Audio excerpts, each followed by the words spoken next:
Quando a gente diz, né, os caras que vão para academia, a gente fala assim lá, né?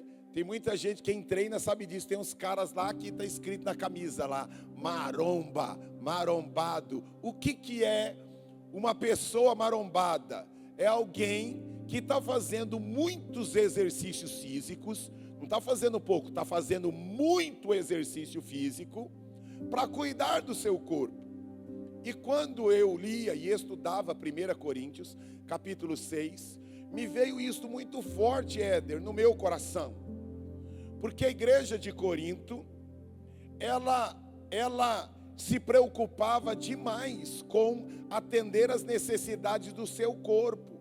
Eles tinham uma influência grega muito grande, e o grego, né, ele se preocupava muito com a sua estética, em cuidar do seu corpo. Ele queria satisfazer as necessidades, né, de músculos, de definições do seu corpo. E aí Paulo vai usar aqui esse capítulo 6 para trabalhar algumas coisas importantes. Repita comigo assim: Deus valoriza o meu corpício. Diga para o seu irmão assim: olha, Deus valoriza o meu corpício, viu? Você pode não valorizar, mas Deus valoriza. Diga para o seu irmão assim: Deus quer que eu fique marombado. Diga para ele: Deus quer que eu fique marombado.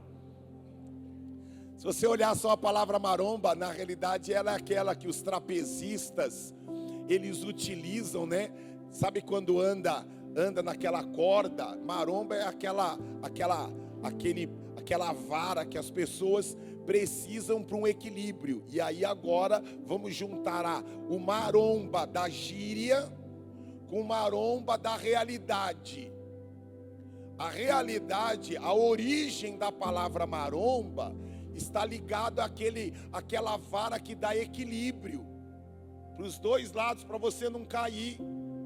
Então nós precisamos entender que Deus valoriza e muito o nosso corpo, mas nós precisamos da maromba, de um equilíbrio, porque senão o cuidado para com o nosso corpo pode nos destruir, e outros que não estão cuidando do corpo estão se autodestruindo. Mas eu quero olhar para isso daria 10.000 vertentes, mas eu quero me deter naquilo que Paulo enxergou, amém? A gente poderia tratar 50.000 coisas aqui em cima disso, mas eu quero me deter naquilo que estava no coração de Paulo quando ele escreveu. Vamos lá? Abriu aí 1 Coríntios capítulo 6, verso 1.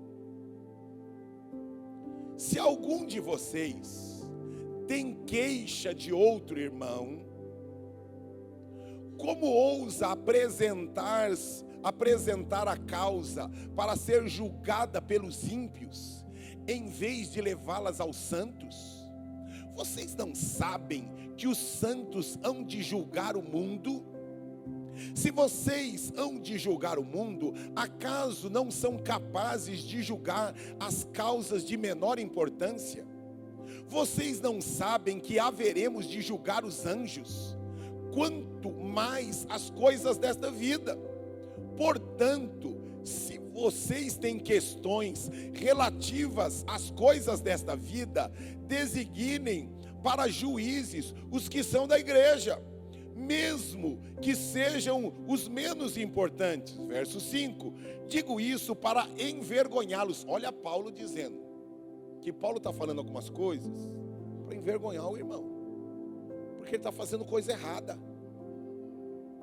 E às vezes, insisto novamente, repita comigo assim, muitas vezes, meus pais e meus líderes vão falar coisas para me envergonhar, mas o propósito é sempre o meu crescimento, amém? Era isso que estava no coração de Paulo. Sequência, verso 6. Mas em vez disso, um irmão vai ao tribunal contra o outro, e isso diante de descrentes. O fato de haver litígio divergências, brigas entre vocês, já significa uma completa derrota. Porque não preferem sofrer a injustiça? Porque não preferem sofrer o prejuízo? Em vez disso, vocês mesmos causam injustiças e prejuízos, e isto contra os irmãos. Vamos lá, lembram-se do que eu falei? Que nós agora precisamos, nós vamos dar uma paradinha, depois a gente continua, quero só me deter nesses primeiros versículos e algumas coisas importantes. Está havendo aqui um perrengue lá de briga entre os irmãos, e é normal ter briga e desavença, temos leituras diferentes, e agora a Bíblia, a palavra de Deus procura nos ensinar que nós precisamos tratar isso, sentar, conversar. Ontem eu tive uma reunião, estava no encontro de casais e minha esposa, no meio da minha ministração, ela arrancou o microfone da minha mão, coisa feia, irmãos.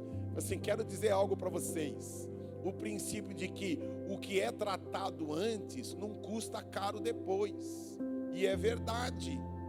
Aí eu sentei e falou, fale mais, vai filha, vai, já que você pegou, vai e fala.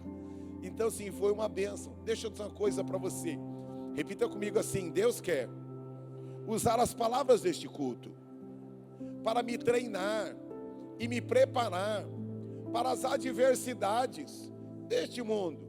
Olha o que nós precisamos aqui, ó. Eu já falei sobre isso, mas insisto, existem coisas que precisam ser repetidas. Você nunca pode emprestar dinheiro para ninguém. Vou repetir.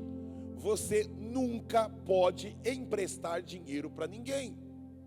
Vamos lá. E eu agora, o mesmo pastor, vou dizer: você sempre deve emprestar dinheiro para as pessoas.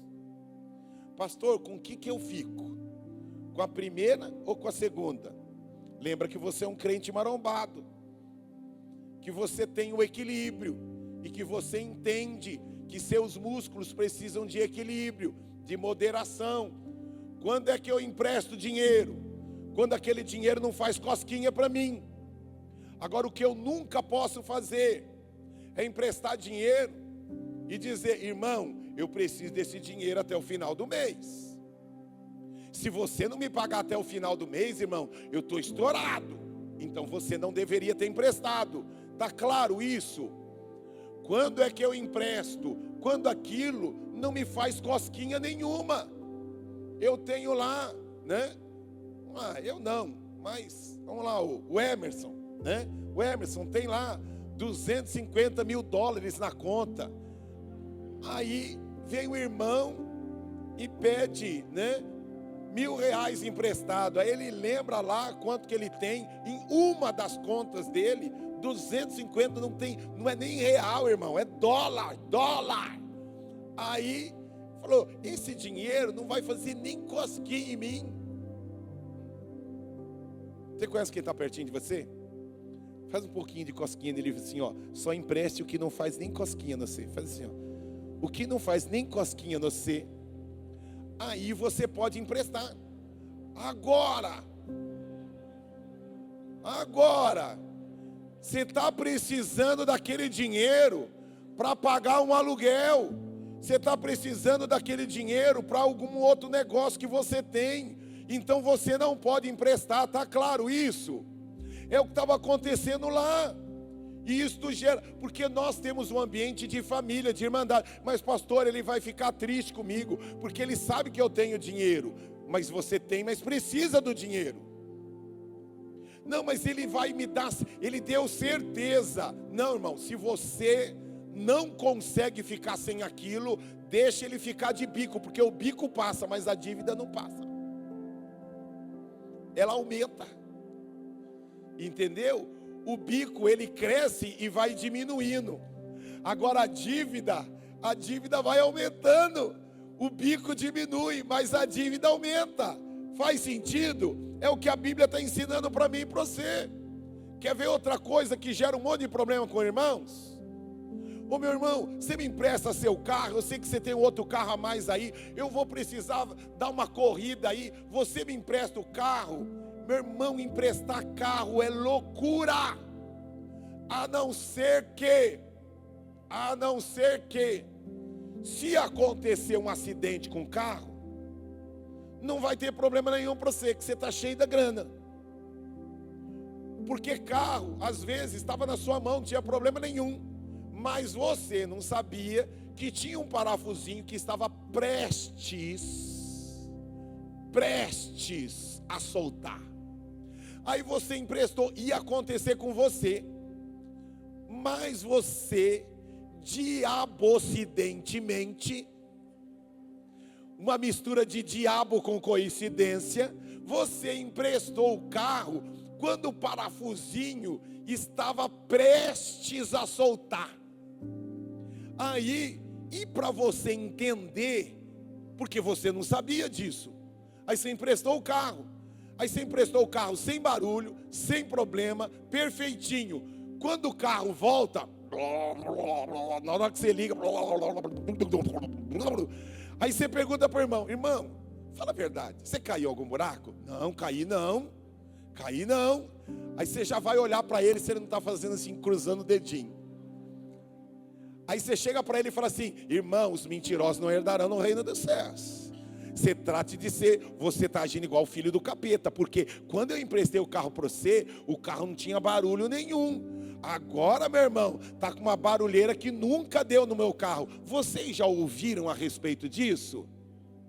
Agora, se você não tem problema, porque aí sobra, ou para o coitado do pastor da igreja, ou para o coitado do líder de célula, ou pior de tudo, vai no juizado das pequenas causas.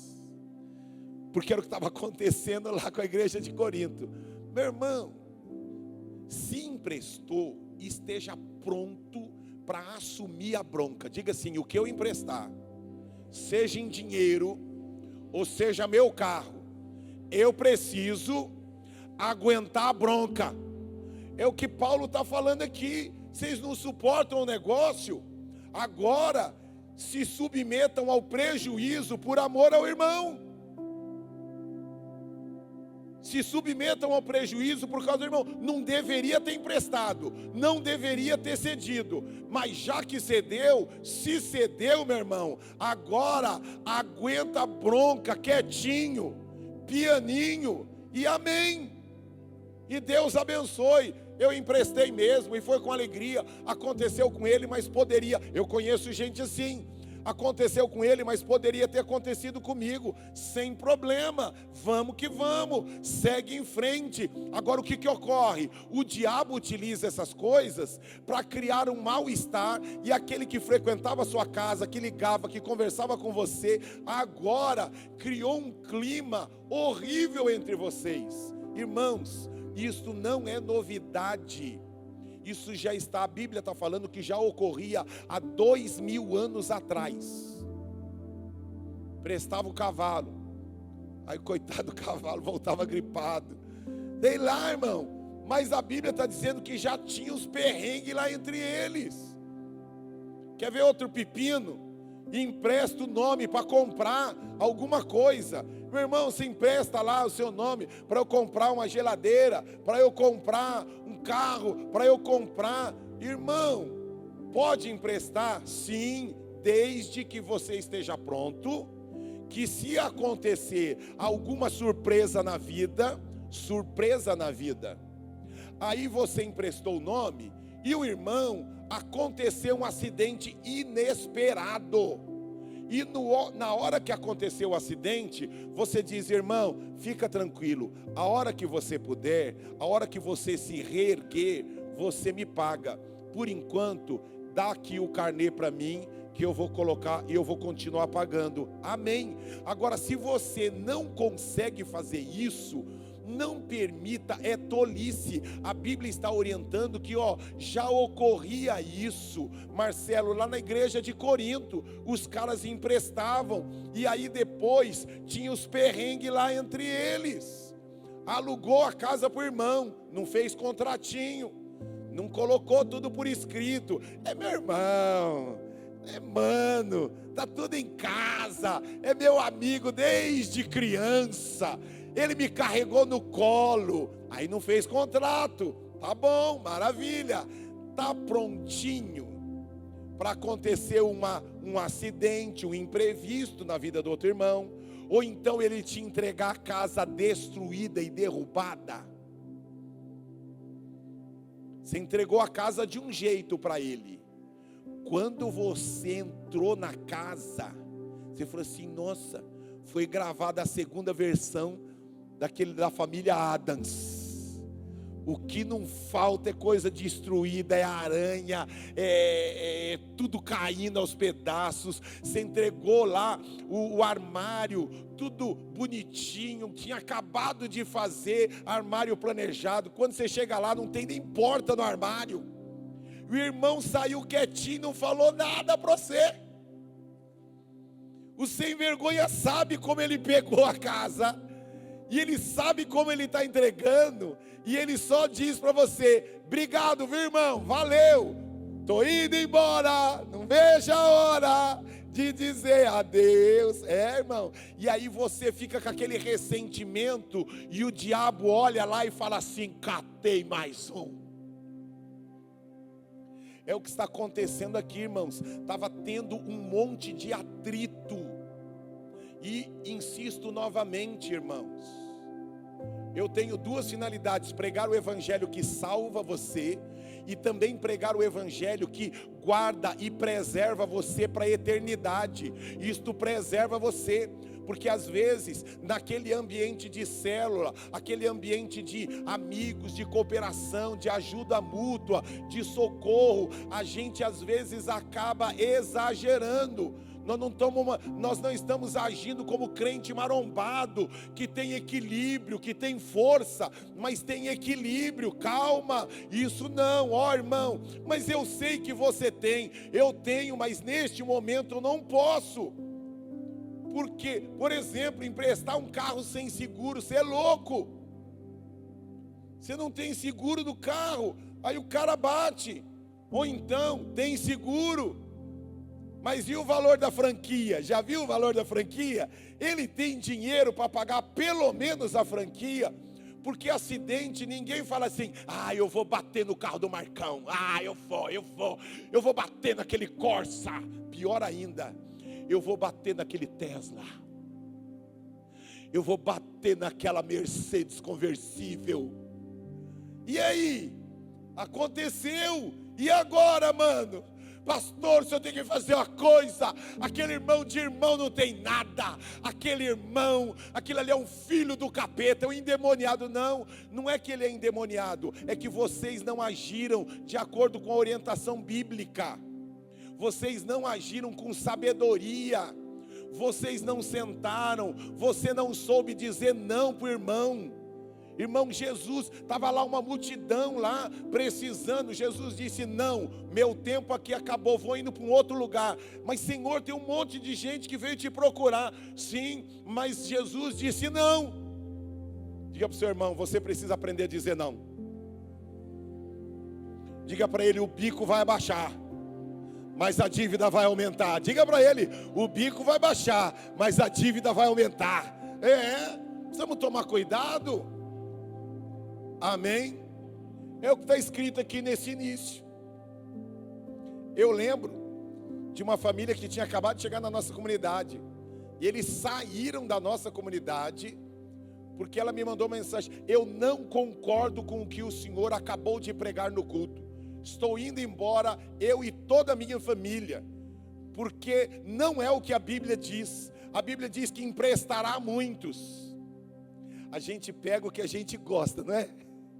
As pessoas pensam que a Bíblia e que a igreja é igual ao supermercado. Eu pego o produto que está na promoção, e o resto eu deixo para o Jorjão, que está cheio da grana, comprar. Mas eu vou no mercado só para comprar o que está na promoção. Não é assim, irmão. O evangelho é o todo, você precisa pegar o todo. Então está aqui uma orientação bíblica para nós. Mas eu fui atrás, fui à caça, e descobri que ela tinha acabado de sair de uma igreja onde ela tinha pego dinheiro emprestado de metade da igreja e não havia pago. Tinha uma raiz. Todos, vai olhar a raiz, porque as pessoas nunca falam o verdadeiro motivo. Ah, eu não vou porque eu não concordo com isso. Mas quando você vai lá na raiz do negócio, o problema é outro. E aqui Paulo, estou falando aqui, ó, o problema, eu estou querendo envergonhar vocês. Sabe por quê? Porque vocês não sabem lidar. Se ficou prejudicado por causa do irmão, deveria ter pensado nisso. Agora amarga o prejuízo e mantém a unidade. Amarga o prejuízo e mantém a unidade. Repita comigo: muitas vezes, por atitudes não pensadas, não planejadas e só por emoções, eu vou ter que amargar o prejuízo para não perder e não ferir o corpo de Cristo. Quem agiu pior? Ele que pediu emprestado ou você que disse sim? Os dois. Pastor, se eu tenho que falar com ele para ele pedir perdão. E você? Você vai pedir perdão também? Você tem que pedir perdão porque você emprestou. Porque você não deveria ter emprestado. Você não deveria ter emprestado. Por isso. Amém. Vamos continuar o texto? Vamos lá. Irmãos, a palavra de Deus trata da gente. Nós temos, repita comigo assim: eu tenho tudo para ser uma pessoa feliz. Porque a palavra de Deus cuida de mim. Agora o problema é quando a gente não quer ser cuidado. Ah não, isso eu não concordo. Meu irmão, você concorda ou não? É o que está escrito na Bíblia, irmão. Estou nem aí para a sua opinião. O importante é a sua opinião. E o que a Bíblia diz, eu fico com a Bíblia. Amém? Olha lá a sequência do texto. Vamos lá. Até onde eu li? O 8, né? Vamos lá. Olha lá aqui a sequência. Agora vem a cajadada, irmãos. Vocês não sabem que os perversos não herdarão o reino de Deus? Aí apagou da minha tela. Vamos lá, irmãos. Tá, nós. Voltou. Olha lá. Não se deixem enganar. Nem imorais, nem idólatras, nem adúlteros, nem homossexuais. E agora ele dá uma amplitude. Por que que ele está abrindo agora? Existem vários teólogos que gostam agora aqui de usar a expressão do grego, se era, porque no grego vem o ativo, aí no outro grego é o passivo. Aí eu gostei dessa versão que já trata de logo o passivo e o ativo, porque alguns dizem assim: o homossexualismo passivo é o pecador, não, o ativo que é o pecador. Aí já vem aqui, ó, o ativo e o passivo, filho. Homossexualismo a Bíblia chama de pecado, ponto. Acabou. Tem que discutir. Mas Paulo já havia tratado isso antes. Alguns de vocês, muitas vezes, irmãos, por ausência de conhecimento bíblico, chegam para mim e falam assim: pastor, aquele assunto cansou, vai adiante. Agora a gente pega Paulo, quando você pega o que ele tratou no primeiro capítulo, no segundo capítulo, no quinto capítulo e agora no sexto, ele está patinando em cima da mesma coisa. Ele fala uma coisinha ou outra diferente, mas o que é isso? Repita comigo assim: a repetição é para minha segurança. A gente não repete algo que não é importante. A gente só repete o que precisa estar impregnado em nós. Dá uma olhada lá, capítulo 1, capítulo 2, capítulo 3. Essa listinha de pecado aqui mudou um ou outro, mas já estava repetido no capítulo 5. Eu não vou repetir hoje aqui. Mas Paulo repetiu. Paulo pode repetir. O pastor Davis não pode. Olha que negócio louco, irmãos. Pastor, muda a fita. Mas Paulo não mudou a fita, irmão. Continuou batendo na mesma tecla. Mas vamos lá. Não vou falar dessa lista negra aqui. Blacklist. Olha lá. Assim foram alguns de vocês. No anterior ele não tinha colocado trapaceiros. Herdarão o reino de Deus, no versículo 10, nem ladrões, nem avarentos, nem alcoólatras, nem caluniadores ele já tinha falado lá, avarentos ele já tinha falado lá, alcoólatras ele já tinha falado lá, agora ladrões ele não tinha mencionado, mas agora trapaceiro ele não tinha mencionado. Ele meio que vai colocando aqui, repetindo e dando um zoom em algumas coisas. Verso 11, assim foram no passado alguns de vocês, Mas, ponto aqui, ó, mas vocês foram lavados, santificados, justificados no nome do Senhor Jesus e no Espírito do nosso Deus. Diga assim: eu não posso brincar com o meu passado. Não brinque com o seu passado. Só você sabe o que o diabo promoveu na sua vida no passado. Não brinque com o seu passado. Se você tinha problema com jogos, tinha gente que era escravo do bingo, escravo de jogos, de azar, não entre mais nenhuma brincadeira numa célula. Às vezes já pedindo para o pastor, a gente pode brincar de bingo lá na célula, no final do ano. Falei, meu irmão, depende, você conhece a história e o passado de todos eles? Porque talvez você esteja provocando e ressuscitando um demônio que está morto e você está querendo ressuscitar ele. Para você que não tinha problema com jogo de azar, de boa, mas para alguns, um jogo de bingo pode estar cutucando e provocando um demônio que foi expulso. Vocês entendem isso? Eu conheço um monte de crente, irmãos, que bebe cerveja e bebe vinho. Eu não bebo nem cerveja nem vinho, porque eu tenho problema? Eu nunca tive. Mas aqui na nossa igreja, eu lido com muita gente que já foi escravo do álcool. E por amor a eles, que convivem comigo, que frequentam a minha casa, imagina chegar na minha casa, abrir a geladeira e ver uma latinha de cerveja. Então, por amor a eles, eu não bebo. E aqueles que andam mais próximos de mim, não bebem. Não porque é pecado, não. Por quê? Porque eu amo as pessoas que eu trato, que eu lido, que eu cuido, e por amor a eles. E o texto vai continuar dizendo: tudo me é lícito, mas nem tudo me convém. Eu não bebo por amor a eles. Não é porque eu já fui dependente, nunca tive problema com isso. Eu me lembro uma vez, eu fui na casa da minha avó, eu era aquele garoto ainda, tinha uns 12 anos de idade, e aí eu vi uma garrafa em cima da mesa, eu olhei a garrafa, e eu era 12 anos, né? E a garrafa ainda estava virada com rótulo. Eu olhei a garrafa, falei: ô vó, você me dá isso daí? Eu amo beber isso. Aí ela olhou e falou assim: mas seu pai deixa? Ah, meu pai deixa.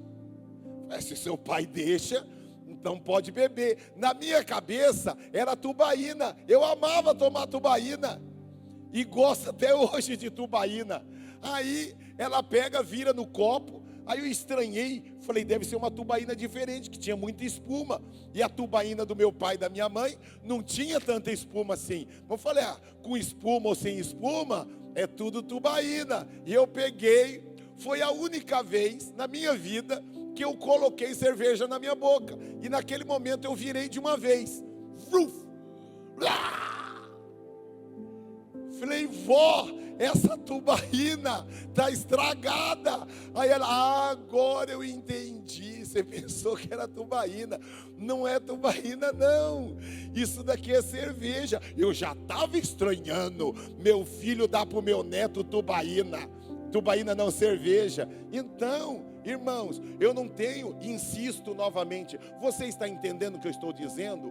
Porque todas as coisas me são lícitas, mas eu não vou me escravizar por nada, por amor às pessoas. Eu lido, tem muita gente aqui na nossa igreja que já foi dependente, que já foi alcoólatra.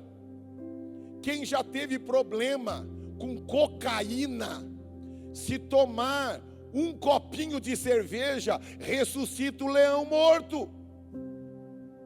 Pergunta para quem lida com um ex-dependente químico, que não pode tomar. Aí o crente nem tem noção, porque ele às vezes veio de um berço evangélico mais liberal, e para ele não tem problema nenhum, porque ele nunca foi dependente químico. Aí ele pega e tem lá. Aí o irmão foi lá comer uma pizza e falou: pega lá o refrigerante na geladeira. Aí na hora que ele vai lá na geladeira, ele abre e vê lá um monte de latinha de cerveja. Aí eu falei assim: nossa, Nossa, o Cleison bebe cerveja. Então, mas aí foi o Cleison que me alcançou para Jesus. É o Cleison que está me discipulando. Se o meu líder toma, eu também posso tomar também. Mas eu vou tomar com moderação. Eu sou marombado agora. Eu sou maromba. Você vai ver a maromba que o diabo vai dar no você.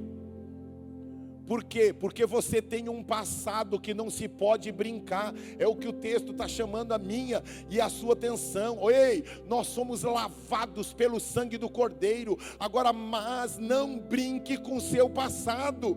Tem problema. Tem gente que tem problema no passado, teve problema com o homossexualismo. E tem que tomar cuidado com quem anda, com quem conversa. Tem homem que o problema dele é a tentação. Não é mulher, é outro homem. E é tentação do mesmo jeito. Viu? Não tem o pecadinho, pecadão, é tentação do mesmo jeito. Tem mulher que o problema dela não é com outro homem. O problema dela, e às vezes ela está casada, mas o problema dela, ela não se sente, ela ama o marido, mas ela teve um passado que ela não pode brincar com o passado. Duas coisas que a gente precisa tomar muito cuidado. Pessoas que tiveram problemas com drogas no passado, com dependência química, e pessoas que tiveram problemas com homossexualismo. São duas coisas que uma faísca incendeia uma floresta inteira. Não brinque com seu passado. Amém, irmãos? Está aqui Paulo advertindo, nós somos lavados, estas coisas não fazem parte mais da nossa vida. Se eu já tive problema com pornografia, com prostituição, não brinque com o pecado. Amém? Olha a sequência do texto. Tudo me... e agora o que eu mencionei, verso 12. Tudo me é permitido, mas nem tudo me convém. Tudo me é permitido, mas eu não me deixarei que nada me domine. Eu vou explicar por que ele escreveu isso. Deixa eu só continuar aqui a sequência. Os alimentos foram feitos para o estômago, e o estômago para os alimentos. Mas Deus destruirá. Irmãos, algumas pessoas, volto novamente, por desconhecimento bíblico, chegam e falam assim: o pastor está mandando um recado, né? Eu estou mesmo, irmãos. Eu estou mesmo. Porque eu aprendi biblicamente. Eu não vou falar dos problemas de Londres. Eu não vou falar problema dos americanos. Eu tenho que tratar o problema que está ocorrendo aqui. Vocês entendem? Paulo está falando aqui porque estava ocorrendo alguma coisa lá. Lembra a igreja de Corinto? A igreja de Corinto, lá na cidade de Corinto tinham dois deuses, os dois grandes templos. Um de Afrodite, que apontava para o lesbianismo e para a prostituição. As pessoas iam lá e havia lá as prostitutas cultuais. E os caras, para adorarem a deusa Afrodite, eles tinham relação sexual com aquelas prostitutas. Por que isso? Porque na verdade, eles queriam fazer sexo com quem não era a esposa deles. E tinha o deus Apolo, que apontava para agora homens tendo relação sexual com homens. E olha o que estava acontecendo na igreja lá entre os coríntios. Olha o que eles falavam lá. Paulo está tratando com bisturi. Ele está mandando um recado mesmo. Ele não está falando de problemas da igreja de Tessalônica. Ele está falando de problemas que estavam ocorrendo na igreja de Corinto. E qual era o problema que estava acontecendo lá? Repita comigo: eu não posso ser influenciado pelo mundo. Depois de lavado pelo sangue do Cordeiro, sou eu que tenho que influenciar o mundo.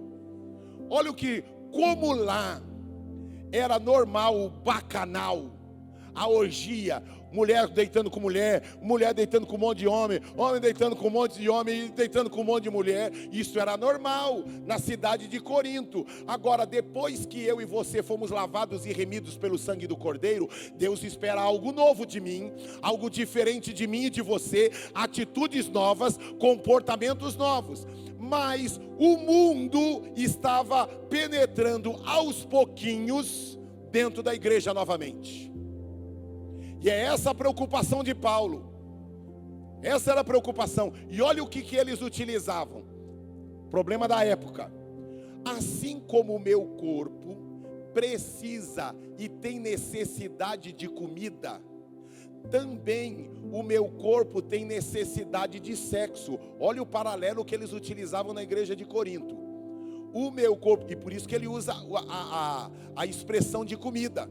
Ele diz assim: o nosso corpo tem necessidade de comida, o nosso corpo físico.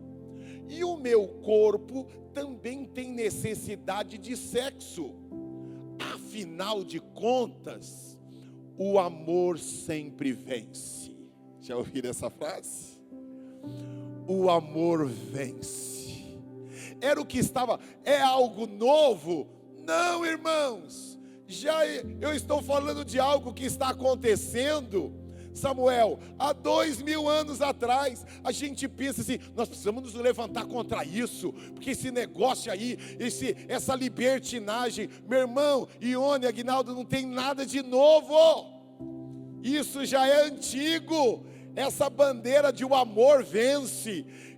O importante é o amor. O importante, isto já ocorria na igreja de Corinto. Aí Paulo desce o sarrafo neles. Ei, nós somos lavados pelo sangue do Cordeiro. E olha a sequência agora do texto, onde eu parei. Os alimentos foram feitos para o estômago, e o estômago para os alimentos. Mas Deus destruirá o que, irmãos?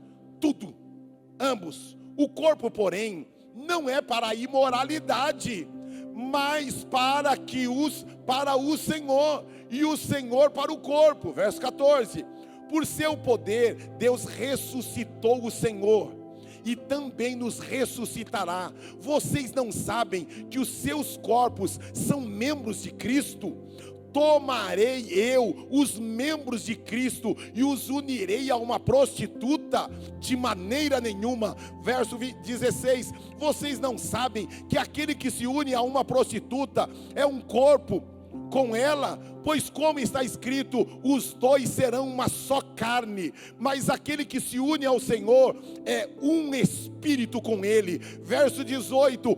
Fujam da imoralidade sexual.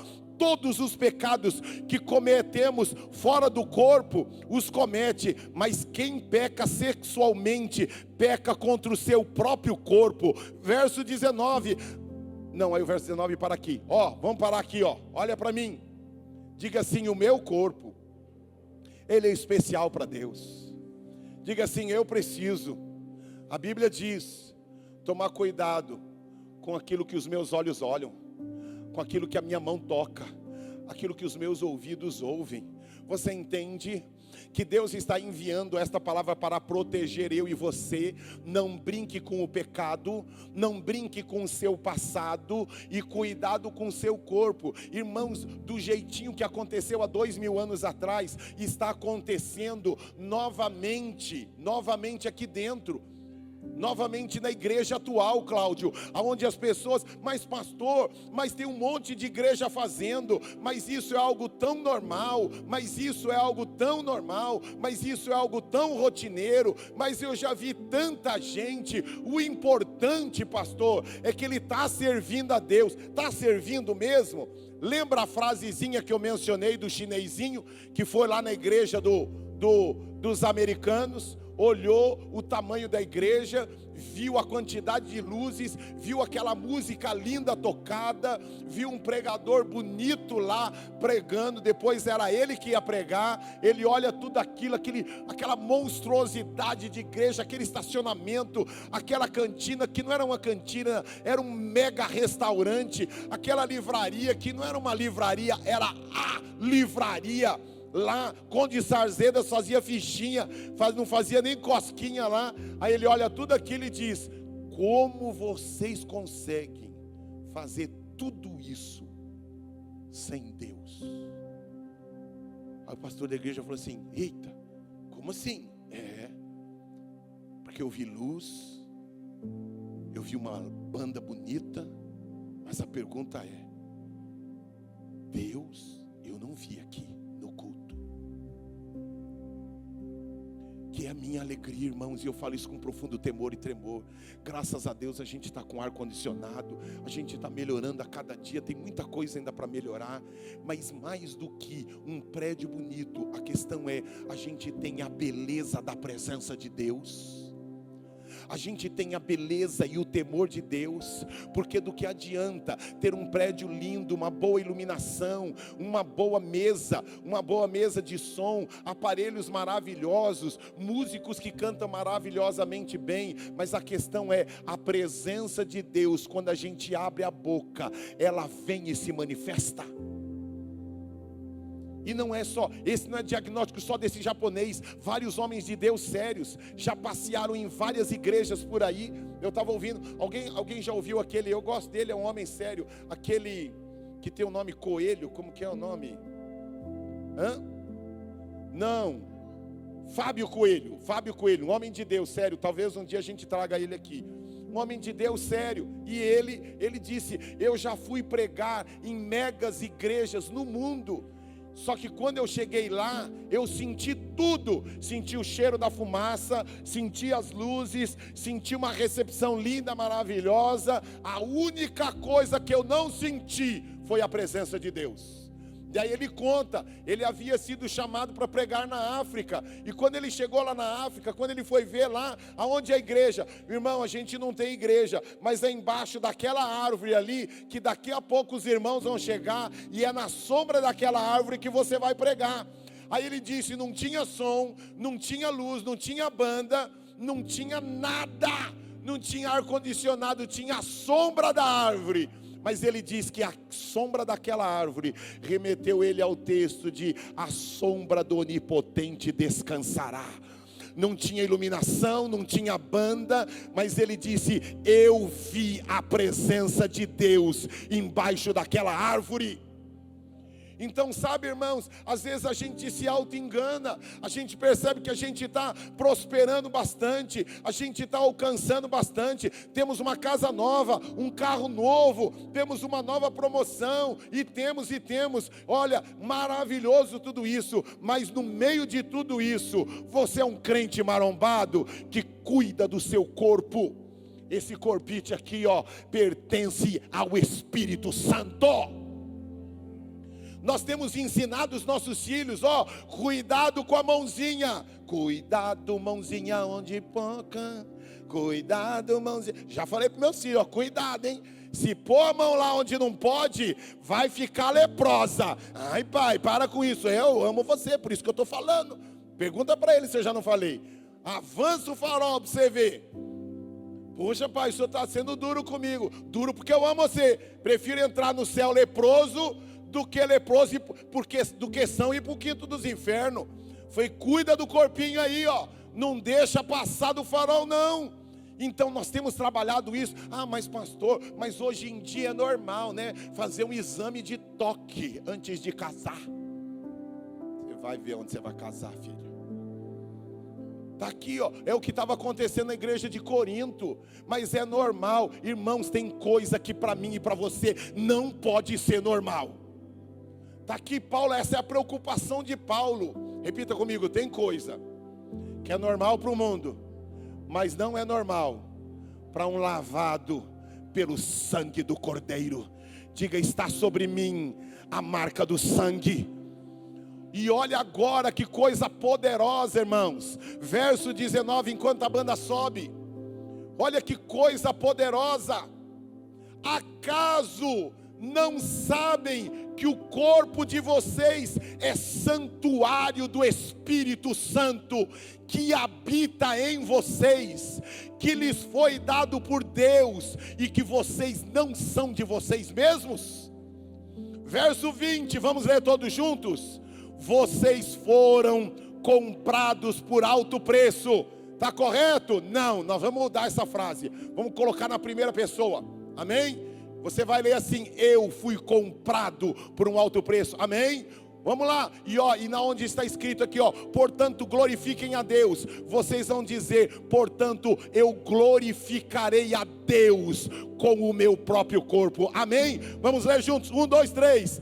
Eu fui comprado por alto preço, portanto glorificarei a Deus com o meu próprio corpo. Você veio, aplauda ao Senhor de verdade. Você veio ouvir a voz de Deus? Você veio ouvir a voz de Deus? Deus está dizendo: eu não comprei só a sua alma, eu comprei seu espírito, sua alma e seu corpo. Vou repetir: aquele que tem ouvidos para ouvir, ouça o que o Espírito trouxe você, ou você que está em casa. Se você está assistindo este vídeo, não é uma coincidência. Deus está querendo dizer a você que Deus não comprou só sua alma, Deus não comprou só o seu espírito, Deus também comprou o seu corpo. A gente precisa entender, irmãos, não é achismo do pastor Davis, porque quando a gente estuda teologia, uma das coisas que a gente aprende são possibilidades. Existem possibilidades, sim, tem muita coisa que a gente olha e a Bíblia abre possibilidades, mas tem coisas, pastor Joaquim, que Deus não abre possibilidade, Deus decreta, e Deus decretou que o seu corpo é santuário de Deus. Deus decretou que Ele habita dentro de você, sentindo ou não. Se você um dia entregou a sua vida para Jesus, o Espírito do Deus Todo-Poderoso está aí, Deus Pai está aí, e o Deus Emanuel está aí. E a Bíblia diz: não entristeça o Espírito Santo que habita dentro de você. Cuidado como você usa o seu corpo. Os coríntios estavam querendo, mas eu tenho vontade, eu tenho desejo, eu posso qualquer coisa, mas eu vou fazer somente aquilo que glorifica o meu Pai Celestial. Eu não sou escravo da minha vontade, eu sou escravo da vontade do meu Pai que está nos céus.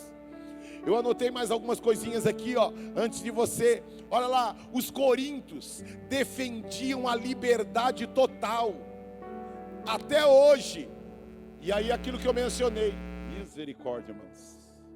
Até hoje, nós temos um monte de igreja, as famosas mensagens da graça exagerada, aonde eu posso qualquer coisa, porque o importante, eu sou importante para Deus, o que eu faço não importa, o importante é que Ele me escolheu, Ele me elegeu, e eu vou morar no céu. Você vai ver onde você vai morar, filho, com esse coração, porque realmente quando nós somos escolhidos e lavados pelo sangue do Cordeiro, a gente não vive mais para a gente vive para glorificar o nosso Pai. E porque Deus se preocupa com você, Ele está dizendo: não brinque com o seu passado. Mas tem um monte de crente sério que está indo lá. Mas o seu passado tem alguma coisa com aquilo, então fuja. Olha o texto, tem um texto lá, tem na parte, onde é que está? Qual é o versículo que fala de fujam? Cadê? Verso 18, abra lá. Fujam da imoralidade sexual. Irmãos, alguns de nós sofremos brutalmente relacionado a sexo no passado. Tem pecado que a gente tem que fugir. Com o diabo a gente resiste, mas tem pecado que não é resistir não, irmão, é fugir. Você tem noção de mais ou menos como era a esposa de Potifar? Não era qualquer... aquele... Nada se compara a você, amor. Mas ela era bonitinha. Porque quando José olhou, assim, misericórdia, deixa eu fugir daqui, porque o negócio é muito bonito. Tô fora, meu. Vou brincar com o pecado. São meus amigos de infância que me chamaram para jogar bola. Mas o que é que você fazia na infância? Na sua infância você cheirava, bebia, se drogava. Não brinque com isso, então fuja. Agora sua infância foi tranquilinha, de boa. Eu não tenho problema nenhum em encontrar meus amigos de infância. Porque todos os meus amigos de infância cheiravam, fumavam e bebiam. Mas todos eles sabiam que eu era crente. E fumavam do meu lado, cheiravam do meu lado, bebiam do meu lado. Pastor daquela igreja lá, Maravilha de Cristo, ele era amigo meu de infância. Ele se drogando do meu lado, caindo por causa de droga. Naquela época era, nem sei se existe ainda, existe isso ainda, cheirar cola. Ainda existe isso, cheirar cola. Mas na minha época, quando eu era pequeno, isso era um negócio normal. O que tinha de amigo meu, tudo cheirando cola. E o Alexandre era um doce. Mas graças a Deus, um dia o sangue do Cordeiro o alcançou. Eu não tenho problema em ficar com gente que está cheirando cola do meu lado. Mas ele tem. E tem que fugir disso. Vocês me entendem, irmãos? Não brinque com o seu passado. A Bíblia está dizendo, fuja. Fuja. Fuja daquilo que destruiu você no passado. O que é que te destruiu? Não sei. Mas fuja do que já machucou, feriu e destruiu você no seu passado. E cuidado, irmãos, com aquilo que a gente chama de amor que vence. E não é amor que vence, não. É liberdade que afronta aquilo que é santidade para Deus. Eu preciso, tem uma música que diz, eu vou construir minha vida em ti. Eu preciso construir agora novos relacionamentos. Significa que vai ser tudo fácil? Não, vamos ter perrengue, vamos ter dificuldade, eles tinham lá. Mas eu preciso construir uma nova vida. Eu preciso avançar. Ande com gente que empurra você, levanta você. Amém.